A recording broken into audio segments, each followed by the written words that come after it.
Hey everyone, so today is going to be a very nice video. Today we're going to talk about the beauty sponge, and I'm very excited to talk about this because I have been wanting to make this video for a very long while. As you can see, I'm not wearing any foundation or concealer or contour because today was a day where I didn't really leave the house, and I just thought it was too much to put a lot of makeup on just to take it off after an hour. So I decided to just not do that. I did pop on some lashes and I did my eyebrows, which I think are way too thick today, but you know what, I still look amazing. So let's get into this video.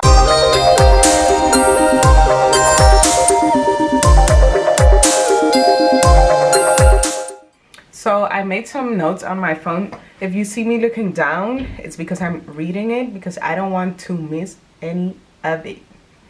So I'm going to talk about the beauty sponge. This is not the Beautyblender, it's just any beauty sponge. I got it at Primark and it was €1.50 or something like that. Very cheap. The first thing that I want to tell you about how to use a beauty sponge is to always wet it. Like, put some water on it before you use it because it will help to, like, you know, when you put something on a sponge, it sucks everything in. And when it's filled with water, it doesn't suck a lot of the product that you're gonna use. So it's very handy. And you won't be wasting tons of products, which is good for your wallet. Now the second thing that I'm gonna say is that when you have wetted, is that how you say it? I think so. Your sponge, it's always good to give it a very hard squeeze. And if you have a paper towel, put it in a paper towel and give it a squeeze. A normal towel also will do, but a paper towel I like a lot, just to have that excess water. I don't know how to say that, but okay, I think you all understand. If there's too much water in there, with a paper towel or a normal towel, it will suck it right out. So that's good. If your beauty sponge is too wet, it will not apply the product, so it won't work. It's really handy to have it not too wet but also not too dry, and a paper towel is the perfect trick to do that. The third thing that I want to say about the use of the beauty sponge is that you don't want to put the product directly on the beauty sponge. It's good to put it on the back of your hand first and, you know, dab as you go, you know, as you apply your makeup. If you put products right on the sponge, it can also have more time to suck more product in, and you don't want that because that's waste and no one likes waste. So number 4 is the beauty sponge, of course, has a certain shape. The tip of the sponge you can use for corners in your or on your face, like under the eye or at the wings of the nose. This side of the beauty sponge you can use to really get product on all the other sides of your face, but the tip is definitely very handy for the corners that you have on your face. Another thing is that you don't have to use the beauty sponge for foundation only. It can also be used for concealer, for contour, and it can even be used for powder. It's better if you use it dry to use a powder, because if it's wet and you use powder, the powder gets wet and sucked in and it won't really apply as well to your face. So it's good if it's dry.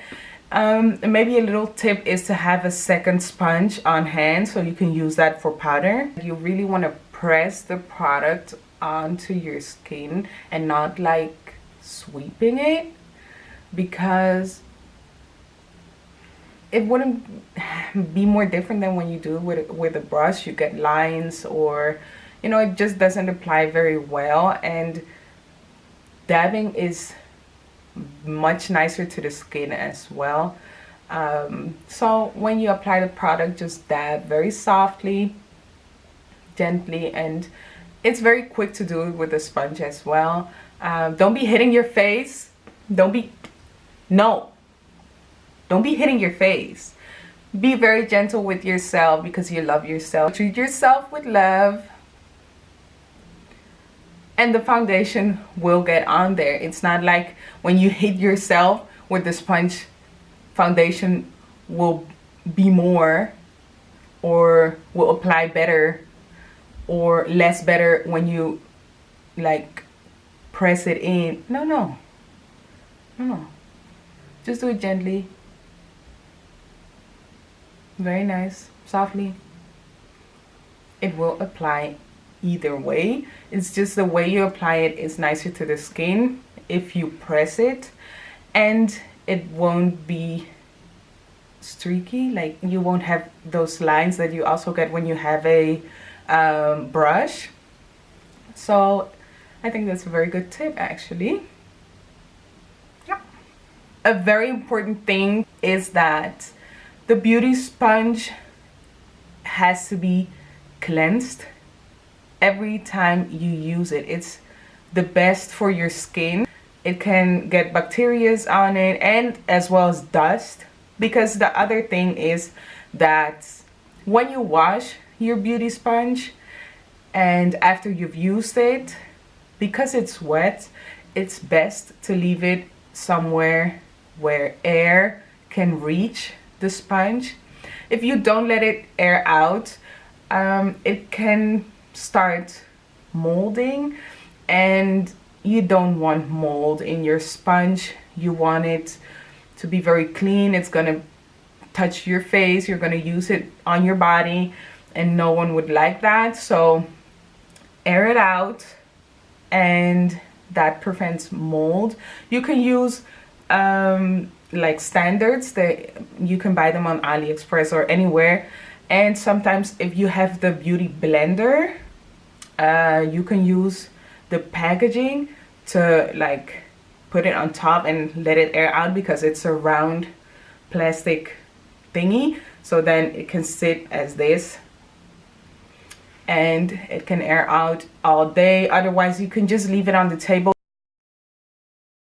I've grabbed a bowl, and I've put some water in it with some dishwashing soap. You can use any soap you want. This is my Beautyblender. As you can see, it's used, it's dry, and so I'm gonna clean it, put it in the water, and just really let it soak in as you kind of squeeze the Beautyblender to let things come out of it.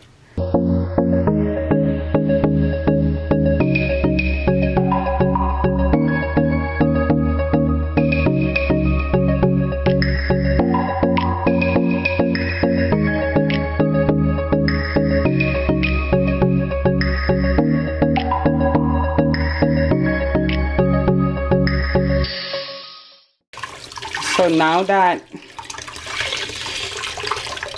clean water comes out, I can really look at what is still not as clean as I want it to be, and I see this spot right here.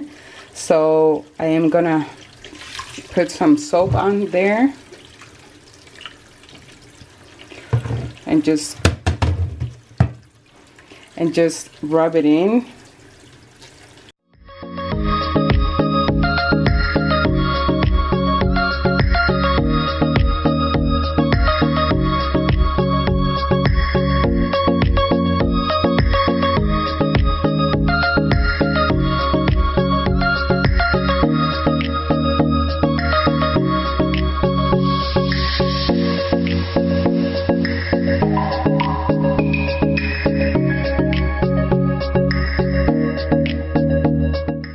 The last thing that I want to say is that it's good to change your sponge every few months, and that's why I don't buy a very expensive sponge like the Beautyblender is 20 euros, $20.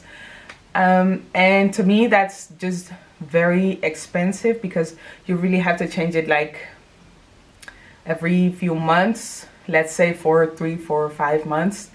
And 20 euros for a sponge or $20 for a sponge is just something I think is too much. It's too much.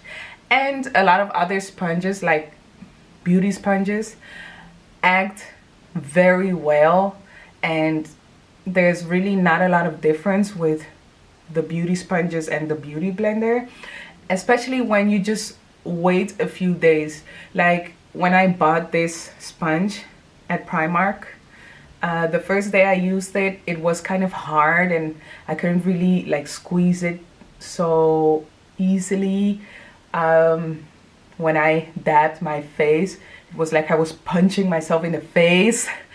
But 3 days later, it was very soft, it was very nice. So just give your sponge a little bit of time. So if you don't have the money, or you don't want to spend money, 20 euros or $20 on a Beautyblender, you can use any other sponge. It's very nice to use. So guys, really that was it for this video. I hope it was informative, but it also was nice to watch. Let me know in the comments down below what you thought of this video, and if you liked it, give it a thumbs up, of course, if you liked it. Subscribe to my channel and ring the bell to get notified every time that I upload a video. I'm very thankful to everyone that watches my videos, and yeah, I really appreciate it. Thank you so much, and I will be seeing you in my next video. Bye.